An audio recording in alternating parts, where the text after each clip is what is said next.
Aquest any hem tingut una primavera amb molts incendis forestals. A l'estiu, però, només hem tingut un gran incendi forestal, tot i les dures condicions de sequera i altes temperatures. I això també és gràcies a tu. A tu, que has renunciat a fer una barbacoa per evitar un incendi, gràcies. Moltes gràcies a tu, que has seguit les nostres indicacions i te n'has estat d'anar a espais naturals. Amb la teva ajuda hem evitat incendis. A tu, que has trucat al 112 quan has vist foc o una columna de fum, gràcies. Gràcies. Gràcies. Gràcies. I gràcies també a tu per seguir les nostres indicacions quan t'ha tocat patir el foc prop de casa. I a tu, que has fet pedagogia del que es pot fer i el que no quan hi ha perill d'incendi, gràcies.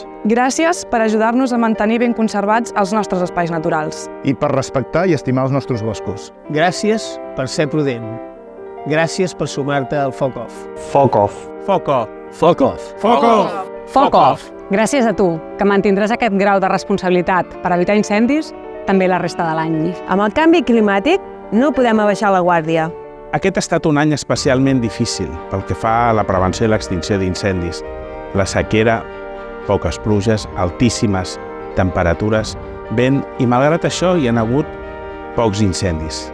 I en bona mesura ha estat gràcies a l'esforç dels ciutadans i ciutadanes, de tots els serveis de prevenció i incendis, però també dels ciutadans i ciutadanes. Per això voldria, en nom del Govern de la Generalitat, agrair a tots els ciutadans i ciutadanes del país l'esforç que han fet perquè es faci realitat el que dèiem a la nostra campanya a Catalunya, Foc Off.